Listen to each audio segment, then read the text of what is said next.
This is the final presentation of results for Brahms Firm N by Ben Andorful, Dan Fauxsmith, Raja Mandiga, and Meng Xu. Our first slide shows how our firm performed against the competition in several key areas. In each of the charts, our firm is shown in light blue. The chart at top left shows the share price index for all firms. Our SPI at the end of the simulation was $1,565, putting us in 5th place overall. The top right chart shows the market share of all firms.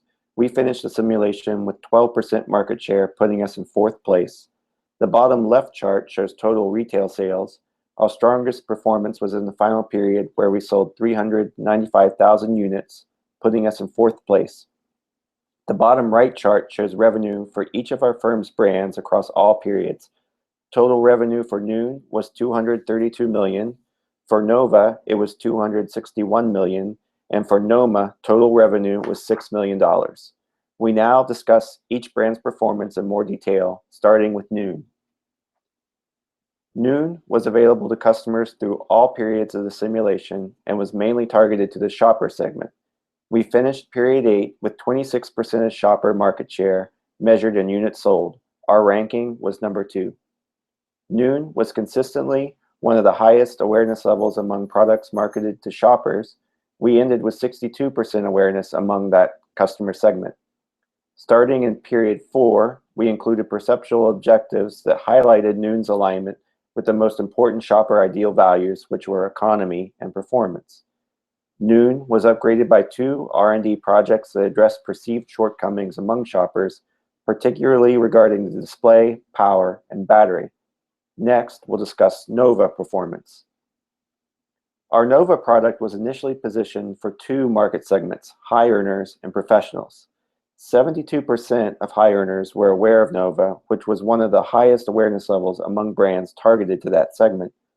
High awareness translated into strong sales, and we had nearly 22% of the market share and were ranked number 2. In later rounds, we repositioned to capture the professional segment, and we used R&D to optimize the product for their ideal values. We captured nearly 26% of the professionals' market share, with nearly 70% of professionals being aware of our product. Next, we discuss Noma performance. We introduced Noma to attract customers in the saver segment.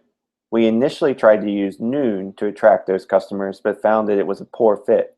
Brand awareness was low among savers, and Noon didn't meet their expectations. Yet the savers market remained attractive to us. We developed Noma and heavily promoted it to increase awareness, spending $2.7 million compared to $2.2 million for Noon and $1.2 million for Nova advertising. Despite the spending, we weren't able to attract much market share, and awareness levels were low at only 43%.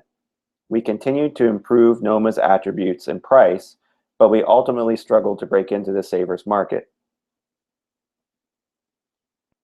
In this slide, we'll discuss what led to Noon's success and what we would have done differently. From earliest rounds, Noon enjoyed high market share among shoppers. We finished with 26% in period 8. Another key to success was our early decision to spend a large advertising media budget directed mainly to shoppers. Over the first 3 rounds, we spent $6.6 million on marketing that was directed to shoppers. If we could repeat the simulation, there are a few things we'd like to do differently. We would focus on shoppers earlier and devote 100% of our media budget to them, rather than splitting our budget and targeting multiple segments with the same product. We would begin R&D earlier to quickly optimize our product for the shopper ideal values and to gain market share from our competitors. We would increase the advertising research budget to 15 to 20% in round 3 to improve our messaging. And finally, we would devote more sales staff to online and mass merchandisers and do so earlier to avoid lost sales. Next, we discuss Nova. Our R&D projects increased Nova's power to just exceed market leaders and was a great match to customer expectations. It was well received by professionals. We also benefited from the large advertising budget, which led to a high awareness level among our target customers, and our message was made more effective by using perceptual objectives to highlight performance and convenience. If we had a chance to do things differently, we would start R&D earlier to better align with target segment expectations. We would monitor production levels more closely to avoid large excess inventory. We would allocate our distribution sales team to focus more on the types of stores our customers frequent. We would balance R&D and marketing research budgets to improve both product and messaging. And finally, we'd watch our competition's prices more closely when setting our own. Regarding Nova, the keys to Noma's success included R&D to optimize products for savers. This provided a much better fit of our product attributes to the saver's ideal values. Another key to success was the large advertising budget, which increased our awareness by 2%, and our price and unit costs were very competitive. However, we did find it difficult to break into the savers market with Noma, and we would do a few things differently.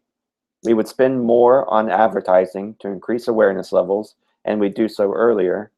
We'd avoid large inventory as we entered the market, especially as we planned to use R&D projects to adjust the project. We would keep prices as low as possible, especially when breaking into the market, and we would increase the sales staff for mass merchandisers, which is where savers preferred to buy their products. We'd undertake all these changes to increase awareness and ultimately to increase brand revenue for Noma. Next, we'll discuss the concept of segmentation and targeting. Noon was primarily targeted to shoppers who desire average performance and convenience and are fairly sensitive to prices. Nova primarily targeted professionals who desire high performance and convenience and are willing to pay higher prices. Noma was targeted to savers, who are the most price sensitive and are satisfied by lower performance, lower convenience devices. The chart on this slide shows retail sales for our brands, and we'd like to discuss the role of segmentation at 3 points in particular. In early periods, the increase in sales was mainly the result of targeting our media advertising budget to specific segments. In middle periods, our sales dropped because other brands offered products that were more appealing to the customer segments. We started R&D projects to better align our products to customer desires. In the final periods, we see the results of our improved segmentation strategy, and we see increased sales. In the next slide, we move on to discuss products. The key lesson we learned about product was that we really had to understand and cater to our intended customers in order to modify our product features, design, and capabilities. More features, more power, and better design didn't always meet the needs of target customers and could lead to lost sales and high unit costs. You must pay attention to customer segment ideal values across all dimensions. In order to stay competitive, we directed our R&D projects to modify brands such that the attributes align with how customers' ideal values were evolving and changing during the course of the simulation, always trying to stay just a little ahead of where they were moving. We saw from the research that the savers market was very attractive and was the highest growth segment, and we decided to launch a new brand to compete for those customers.